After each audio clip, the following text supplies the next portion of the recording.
దేవుడు మోషే చేతిలోని కర్రను మార్చలేదు, ఆ కర్ర యజమానిని మార్చాడండి.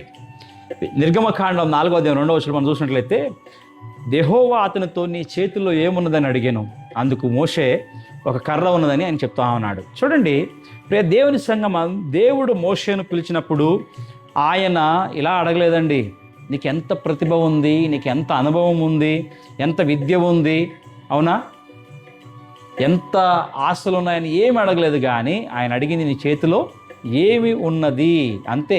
ఎందుకంటే దేవుడు ఈరోజు మన దగ్గర లేని దాన్ని ఆయన అడిగే దేవుడు ఎంత మాత్రము కాదండి. ఆయన మన దగ్గర ఉన్న దానిని మాత్రం ఆయన చేతిలో పెట్టమని అడిగే దేవుడిగా ఉన్నాడు.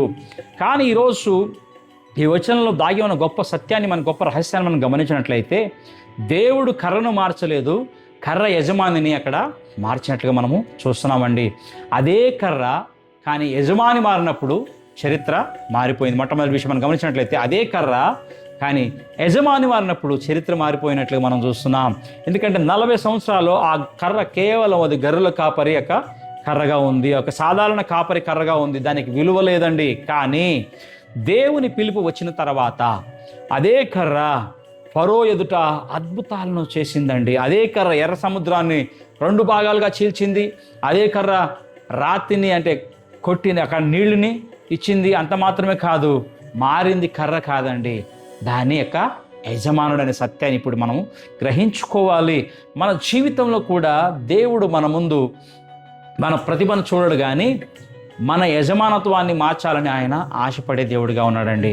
రెండోదిగా మనం చూసుకున్నట్లయితే, దేవుని చేతిలో పెట్టని వరం అది కేవలం ప్రతిభ లేకపోతే తలాంతుగానే మిగిలిపోయేదిగా ఉంది. మరలా చెప్తున్నా, దేవుని చేతిలో పెట్టని ఏదైనా ఉండవచ్చు, కానీ పెట్టని వరం అది కేవలం ప్రతిభ. అయితే దేవునికి అర్పించిన వరం అది అభిషేకంగా మారుతుందండి. మోషే చేతిలో ఉన్నప్పుడు అది కేవలము కర్ర, అయితే దేవుని చేతిలోనికి వచ్చినప్పుడు అది దేవుని కర్ర అయ్యింది. చూడండి, అదే నిర్గమకాండం 4వ అధ్యాయం 20వ వచనం చూసినట్లయితే, ఇక్కడ మనం చూసినట్లయితే బైబిల్ దాంట్లో ఏం చెప్తుందంటే, ఇది దానిని మోషే కర్ర అని పిలవలేదండి ఎంత మాత్రము కూడా. అప్పటి వరకు అది మోషే కర్రగా ఉంది, కానీ ఆ తర్వాత దేవుని కర్రగా అది పిలువబడింది. ఇది కేవలం పేరు మార్పు కాదండి, యజమానుడి యొక్క మార్పు అని మనం గమనించాలి. యజమానత్వం మారింది అక్కడ.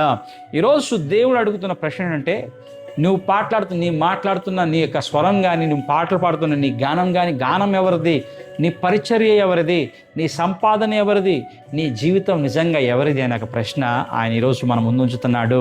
ముందుకు వెళ్ళినట్లయితే ప్రేమేంద్రులారా, దేవుడు ఉపయోగించేది గొప్ప సాధనాలను కాదు, కానీ పూర్తిగా అప్పగించబడిన వాటిని మాత్రమే.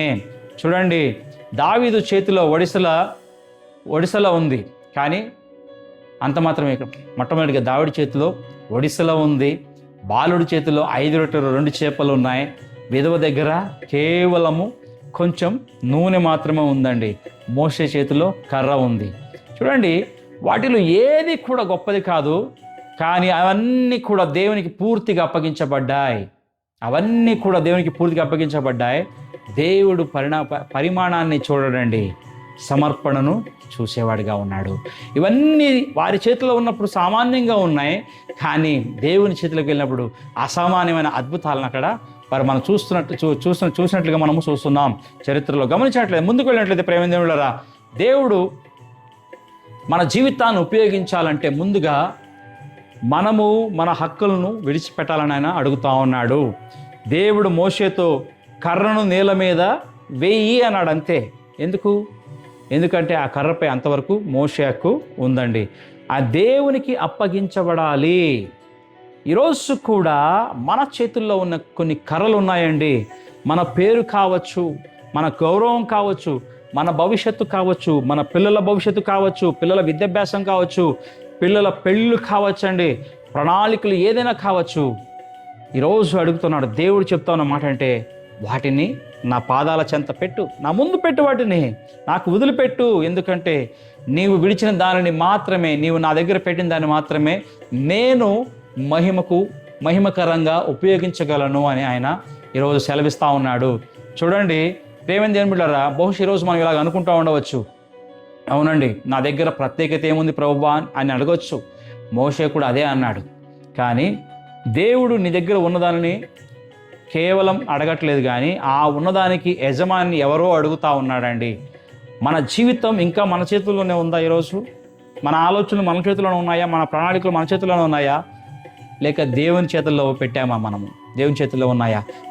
ఒక్కసారి మనం ప్రశ్నించుకుందాం. ప్రియ దేవుని సంగమా, అద్భుతం కర్రలో లేదండి. మరలా చెప్తున్నా, అభిషేకం మోషేలో లేదు. మహిమ అంతా కూడా దేవుని యజమానత్వంలో ఉన్న సత్యాన్ని మనం గ్రహించుకోవాలి. మన జీవితం మన చేతుల్లో ఉంటే అది ఒక సాధారణమైన జీవితంగానే మిగిలిపోయేదిగా ఉంది. అయితే అదే జీవితం దేవుని చేతుల్లోకి